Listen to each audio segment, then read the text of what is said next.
Buenos días, profesores, bienvenidos a esta nueva charla, a este nuevo video en el cual vamos a hablar sobre el documento emitido por la UNESCO en julio de 2020 llamado Enseñar en tiempos de COVID, una guía teórico-práctica para docentes.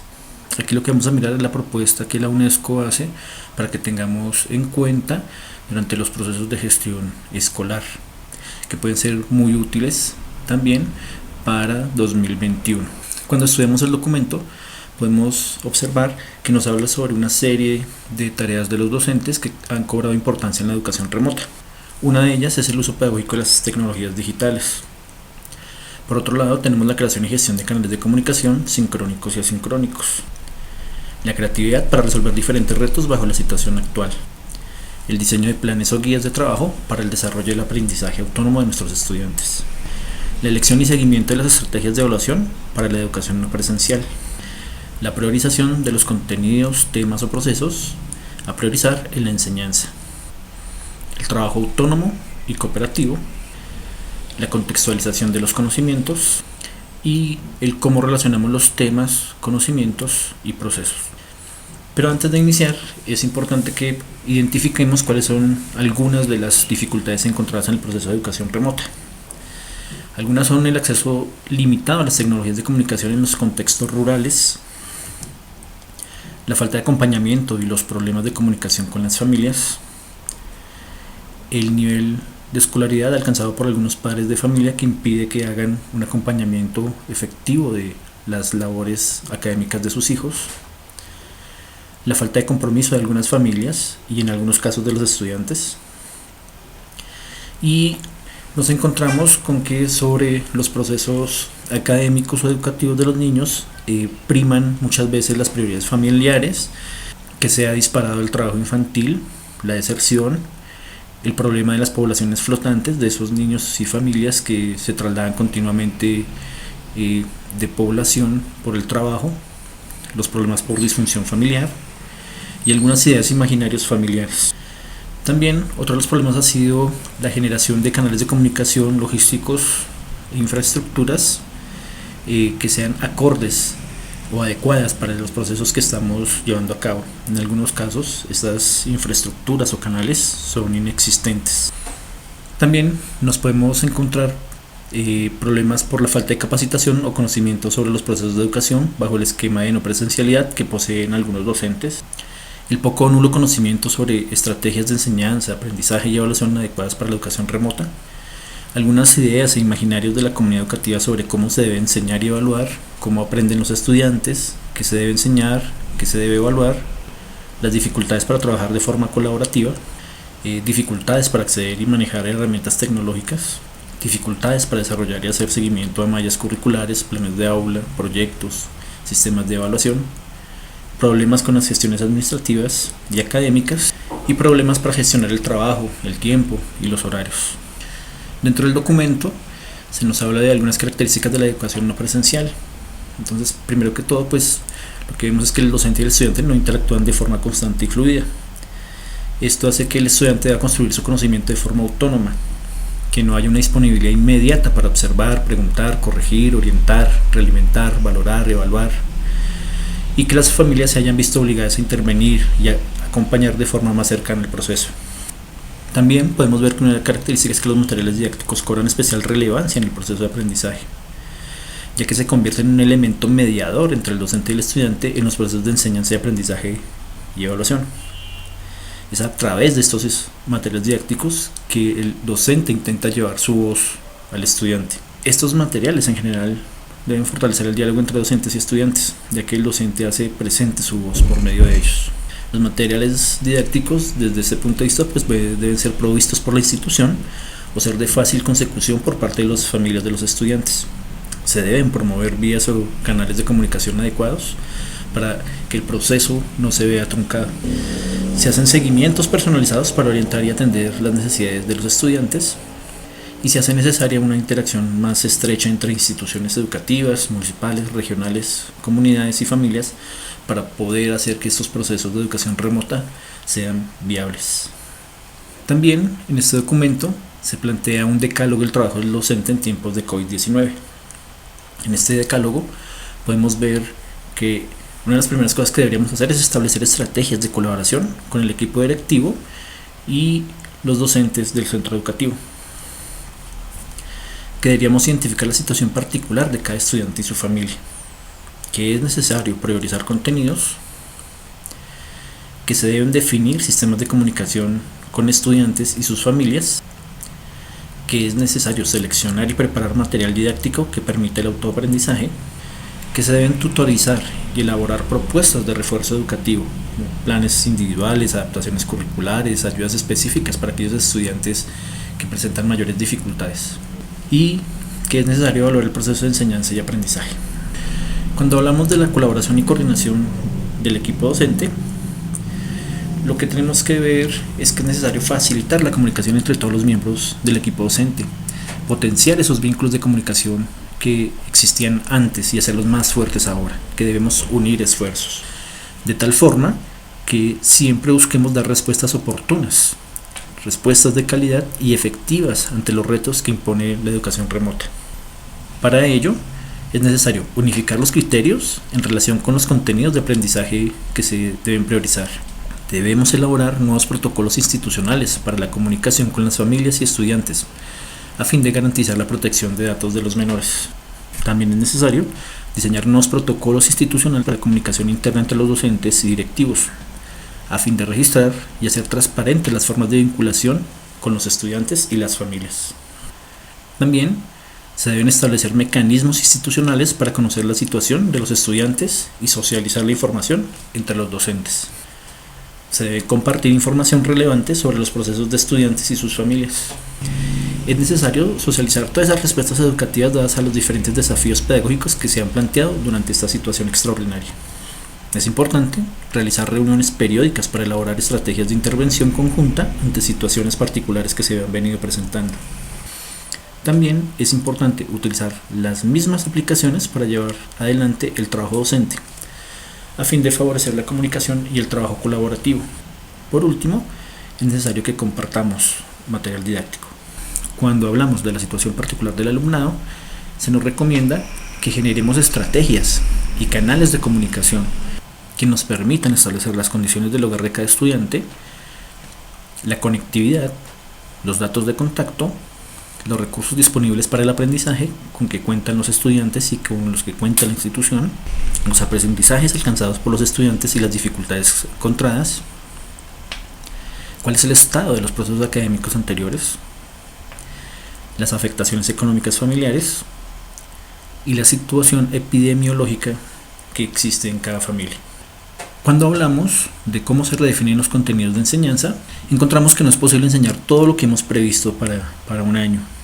Por lo tanto, hay que limitar los contenidos curriculares. Esto nos lleva a que debamos identificar los contenidos y procesos más relevantes y pertinentes, para lo cual es necesario jerarquizar y ajustar los aprendizajes y competencias esperados. Esto es lo que podríamos llamar un proceso de ajuste y flexibilización curricular. Para llevar a cabo este proceso es necesario revisar los documentos de referencia, revisar las orientaciones nacionales y regionales que se han emitido, revisar el PEI, el Sistema Institucional de Evaluación, los planes de área, los planes de aula, las secuencias didácticas, ajustar las metodologías, los canales y estrategias de enseñanza y evaluación, y diseñar y elaborar guías de aprendizaje adecuadas para la situación por la que estamos pasando. Durante ese proceso de priorización de los contenidos y procesos, hay que tener en cuenta las directivas y recomendaciones del Ministerio de Educación, las Secretarías de Educación y de los programas que estén prestando apoyo, las indicaciones y acuerdos que existen entre directivos y docentes, las situaciones particulares de las familias y las necesidades y posibilidades de los alumnos de cada clase. También se nos recomienda incluir o ligar los aprendizajes priorizados con actividades para el desarrollo de competencias socioemocionales y psicosociales, actividades y elementos del hogar y del contexto cercano, las costumbres, la identidad y la historia local y regional, actividades de observación, exploración y experimentación, actividades que fomenten la escritura, la oralidad, la escucha activa y la lectura, actividades lúdicas y expresión artística, actividades que desarrollen la creatividad e imaginación, Actividades que promuevan la actividad física diaria. Actividades que involucren a los estudiantes en proyectos e iniciativas solidarias y comunitarias. Y actividades que involucren la apropiación de hábitos saludables para el cuidado de sí mismo, los demás y el medio ambiente. Siempre teniendo en cuenta que no debemos perder la complejidad y profundidad de los conocimientos que estemos tratando de hacer llegar a nuestros estudiantes. Y que es necesario motivar a los estudiantes y familias durante las realimentaciones. Cuando hablamos de concretar los canales de comunicación, es importante que tengamos en cuenta las funciones de la comunicación en la educación remota. Desde el documento se nos plantea que nos comunicamos para informar o transmitir información, tanto a estudiantes como a padres de familia. Que nos comunicamos para transmitir información, para aportar un nuevo conocimiento.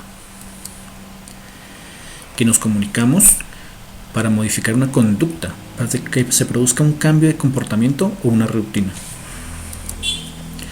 Que nos comunicamos para motivar, para animar o transmitir energía. Que nos comunicamos para transmitir emociones y que nos comunicamos para intentar solucionar problemas. Es así como en este tipo de educación vamos a encontrar dos formas principales de comunicación.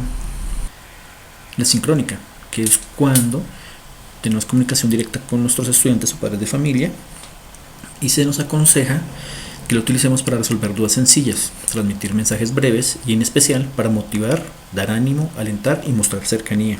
Y la asincrónica, que es cuando establecemos procesos de comunicación en los cuales no nos encontramos en el mismo momento con nuestros estudiantes. Se nos recomienda que al no ser inmediata, nos comuniquemos para generar reflexiones, para transmitir información, para realizar algún tipo de devolución a los estudiantes, para resolver dudas y para transmitir conocimientos. Es importante que en estas dos formas de comunicación nunca molestemos o invadamos la privacidad de nuestros estudiantes y de sus familias. También se nos habla que debemos seleccionar los canales de comunicación y que para ello debemos hacernos un conjunto de preguntas.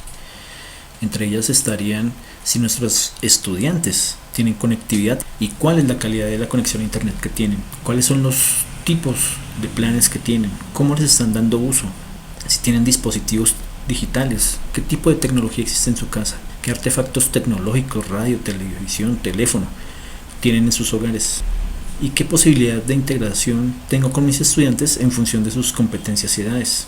¿Tienen capacidad de leer? También es importante que establezcamos un plan de comunicación. Este plan de comunicación nos permite, por un lado, mirar qué medios de comunicación voy a utilizar, cómo los voy a utilizar y con qué frecuencia los voy a utilizar.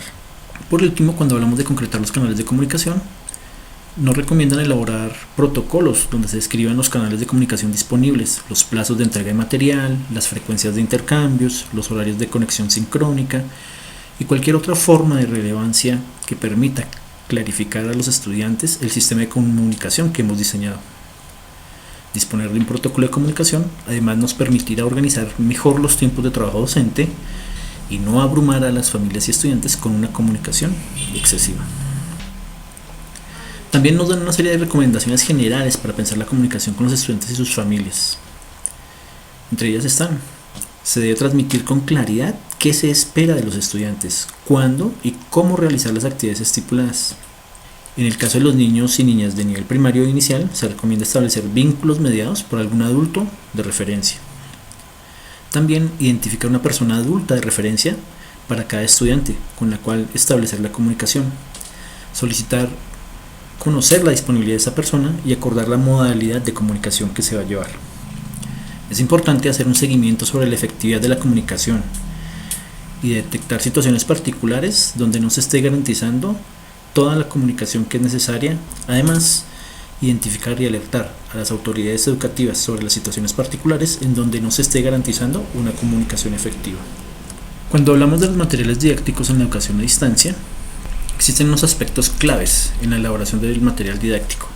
Primero, es necesario preparar material adecuado a las particularidades de los estudiantes, a sus edades, habilidades, capacidades y a los medios que poseen. Se nos propone plantear proyectos con perspectiva interdisciplinaria bajo las cuales enmarcar las distintas actividades. Aquí estamos hablando de transversalidad. Es necesario que tengamos clara nuestra metodología y que los estudiantes la conozcan. Nos invitan a proponer temas vinculados a los intereses de los estudiantes.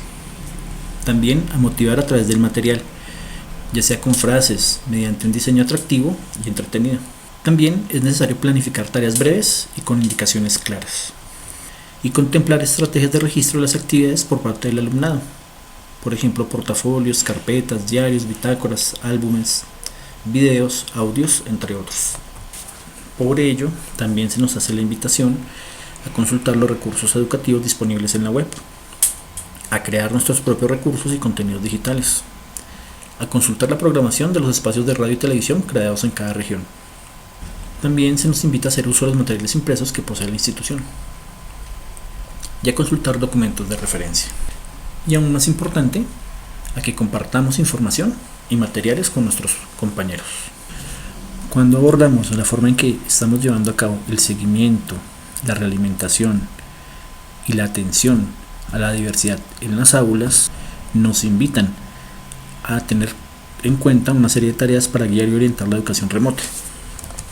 Entre ellas, mantener el plan de comunicación establecido, motivar y fomentar los vínculos entre el grupo de clase, dar realimentaciones constructivas de las actividades realizadas, proponer estrategias para que los estudiantes incrementen sus posibilidades de autorregulación y autonomía, teniendo en cuenta el autocontrol, la disciplina y el establecimiento de rutinas. Además, velar por que las necesidades de los estudiantes estén atendidas. También plantean unas orientaciones de autorregulación para los niños y sus familias. A manera de ejemplo, podemos recomendarles utilizar las tecnologías de forma segura y en espacios compartidos, controlar el tiempo de uso de las herramientas tecnológicas y electrónicas, reforzar las actividades educativas en el hogar, distinguir los tiempos educativos de los lúdicos y compartir tiempo en familia. Se presentan ejemplos de consejos para niños y niñas, como cumplir con las tareas escolares y colaborar en las tareas del hogar, conservar y fortalecer los hábitos de cuidado e higiene personal, cumplir con las tareas escolares y colaborar en las tareas del hogar, planificar y organizar horarios y espacios de trabajo escolar, aprender a divertirse sin tecnología y no apegarse a ella, atender las indicaciones de los docentes y padres sobre las labores escolares y uso seguro de las tecnologías, y comunicarse con el docente y compartir las dudas e inquietudes con la familia. Es importante asegurarnos de que las necesidades de todos los estudiantes sean atendidas. Para ello, es necesario identificar y conocer las dificultades que se presentan en los estudiantes. Esto lo podemos hacer observando y recolectando información de los procesos de enseñanza, aprendizaje y evaluación.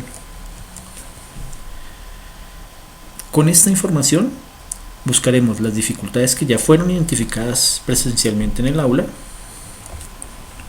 y las dificultades que surgen durante el proceso de autoaprendizaje. Una vez identificamos o conozcamos las dificultades de nuestros estudiantes, debemos identificar los estudiantes en desventaja educativa y vulnerabilidad social. Para ello es necesario que se generen estrategias de atención de tipo institucional y que cada docente genere su propia estrategia. Y que se generen estrategias de atención institucional, pero también que se busquen convenios y apoyos de entes externos, para que con el compromiso de directivos, docentes, estudiantes, familia y entes de apoyo se pueda atender a las necesidades de aquellos estudiantes con desventajas educativas y que se encuentran en vulnerabilidad social. Luego de esto, es necesario identificar o establecer cómo vamos a generar los informes personalizados. Se sugiere que estos informes contengan los datos generales del estudiante, la descripción de la situación, la vulnerabilidad o el riesgo, la descripción de la participación de otros posibles actores involucrados en la atención personal del estudiante, las características de la comunicación que establece el estudiante y su familia, propuestas pedagógicas del docente y los recursos que se pueden proponer, así como las adaptaciones que se pueden realizar, los facilitadores, logros, obstáculos y dificultades en la puesta en práctica de las propuestas pedagógicas y nuevas estrategias o sugerencias de intervención. Cuando hablamos de la evaluación, existen una serie de recomendaciones para pensar la evaluación. Entre ellas tenemos utilizar la evaluación desde su funcionalidad de seguimiento y retroalimentación de los aprendizajes. Brindar devoluciones periódicas, personalizadas y detalladas sobre las tareas complementadas por los estudiantes. Determinar cuándo es pertinente utilizar evaluaciones sumativas. Las circunstancias no son las ideales para acreditar, promocionar, calificar. Recoger evidencias sobre aprendizajes alcanzados. Promover la autoevaluación de los estudiantes y favorecer procesos metacognitivos. Y confeccionar instrumentos de seguimiento y evaluación para registrar los aprendizajes y situaciones particulares del alumnado. Para ello, nos recomiendan buscar algunos instrumentos que nos contribuyan a hacer un mejor seguimiento del aprendizaje de los estudiantes. Entre ellos podemos encontrar los diarios de aprendizaje o portafolios, los instrumentos de coevaluación, los test y escalas de valoración para la autoevaluación y las fichas de observación o planillas de seguimiento. Algunos de estos instrumentos los llevará el docente y otros los llevará el estudiante. Gracias.